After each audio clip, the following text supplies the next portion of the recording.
हैं। सपा जो है हमेशा जो है धर्म के ऊपर जो है घात ही करती आ रही है। अब इनकी नैया डूबने वाली है और पूर्ण रूप से ही डूबेगी। वो करते किसी को प्रमोशन दें या डिमोशन दें, उनका कभी प्रमोशन हमारे सनातन को तो लेकर के जा रहे हैं मोदी जी और योगी जी हैं, और हम सनातनी जो है केवल उन्हीं के गुणगान गाते हैं, उन्हीं की व्याख्या करते हैं और उन्हीं का नारा लगाते हैं। बनारस में है, काशी में है, और काशी को हमने पहले भी बताया कि आध्यात्मिक नगरी है, जहां पर यहाँ के जो पंडा और पुजारी है ना, उनका महत्व पूरे देश भर में बहुत ज्यादा, देश और दुनिया के लोग काशी में उतरते हैं। और काशी में देखिए बहुत सारी जगह हैं जहां लोग सोचते हैं कि हम यहाँ पैदा हों या वहां घूमने जाएं, लेकिन बहुत सारे लोगों को ये भी कहा जाता है, और ये वेदों और पुराणों में भी लिखा हुआ है, मान्यता है, बहुत सारे लोग तरसते हैं कि काशी में हमारी मृत्यु हो जाए तो हमें मोक्ष प्राप्ति हो जाए।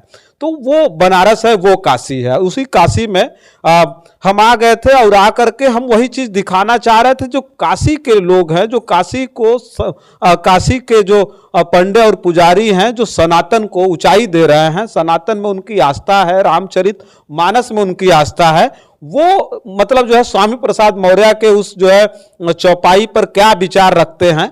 हालांकि किसी और जो है पुजारी जी ने कह दिया था कि नहीं, ताड़ना का मतलब होता है शिक्षा, लेकिन इन्होंने बताया कि ताड़ना का मतलब होता है समझाना। उसका उन्होंने बताया कि नहीं, मतलब ताड़ना समझा करके इनको रखने के लिए बोला गया था। ढोल गंवार शूद्र पशु नारी, तो उसमें ढोल का भी हमने जिक्र किया। ढोल का उन्होंने बताया कि जो है उसको रस्सी जब तक टाइट नहीं करेंगे तब तक अच्छी आवाज नहीं आएगी।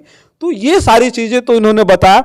इससे एक चीज और हम बता दें, एक समाजवादी पार्टी के नेता थे इससे पहले, कौन निषाद जी थे, उन्होंने कहा था कि रामचरित मानस पे नहीं बल्कि पुरुषोत्तम भगवान राम पर ही उन्होंने जो है विवादित टिप्पणी दे दी थी। तो समाजवादी पार्टी ने उनको पार्टी से बाहर निकाल दिया था।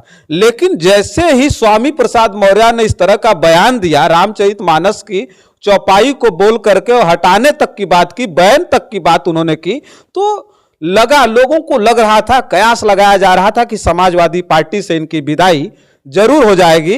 लेकिन बवाल और मच गया उत्तर प्रदेश की राजनीति में। उत्तर प्रदेश की राजनीति में बवाल तब मच गया कि स्वामी प्रसाद मौर्य को समाजवादी पार्टी से निकालना तो दूर, समाजवादी पार्टी ने प्रमोशन कर दिया, राष्ट्रीय महासचिव बना दिया उनको। अब और ज्यादा विवाद हो गया। एक और अयोध्या के बाबा जी थे, नाम तो याद नहीं है, उन्होंने कहा कि ये अखिलेश यादव का पूरा चेहरा अब कहीं ना कहीं दिखने लगा है। अखिलेश यादव और समाजवादी पार्टी इस तरह की बयानबाजी करवा रही है, नहीं तो इनके ऊपर कार्रवाई होती। उन्होंने कह दिया कि जो इनका गर्दन काट के लाए गए 21 लाख रुपया हम देंगे। तो इस तरह की बयानबाजियां हो रही थी जिस पे चर्चा करना बड़ा आवश्यक था। लेकिन अब समझना इस बात को है कि जो स्वामी प्रसाद मौर्य ने कहा कि नहीं, रामचरित मानस की ये चौपाई गलत है, क्या उस बारे में वो समझ नहीं पा रहे हैं, या तो फिर वो जो समझ रहे हैं वो बोल रहे हैं? तो आपको किस तरह से समझ में आ रहा है, कितना समझ में आ रहा है, उस पर विचार जरूर रखिएगा। क्योंकि हमको समाजवादी पार्टी पे डिबेट नहीं करना था,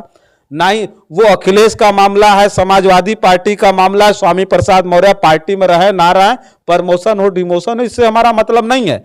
लेकिन रामचरित मानस की जो चौपाई है, और कहीं ना कहीं रामचरित मानस जो इतना बड़ा ग्रंथ है, जिस पर जो है इतना बड़ा जो है आक्षेप लगाया गया स्वामी प्रसाद मौर्य जी की तरफ से, क्या आप भी उसमें आस्था रखते हैं? तो आप भी अपना विचार जरूर रखिएगा। एक बार और चलते चलते पूछ लेंगे, रामचरित मानस में जो चीजें लिखी, आपने कहा कि वो ब्रह्मा के द्वारा ही वो की गई है ना, ब्रह्मा जी के ब्रह्म नेत्र को से प्राप्ति हुई है ना उसकी। देखिए ऐसा है, ब्रह्मा जी ने खुद जो है दिव्य ज्ञान वाल्मीकि जी को प्राप्त करवाया था, और इस संदेश को नारद जी खुद जो है वाल्मीकि जी के पास लेकर के गए थे, और उन्होंने कहा था कि आपको ब्रह्मा जी के द्वारा जो है आपको ज्ञान प्राप्त होगा, और उसी ज्ञान के द्वारा आप पूरे रामचरित मानस का आप रचना करेंगे। और वाल्मीकि जी को जो है खुद आभास हुआ कि वाल्मीकि जी ने राम और रावण का युद्ध देखा नहीं था, न उनसे किसी ने बताया था। ब्रह्मा जी ने जो है उनको जो ज्ञान भेजा अपने चमत्कार से, और उसी ज्ञानेंद्रियों के द्वारा जो है वाल्मीकि जी ने पूरे रामचरितमानस का जो है रचना किया है।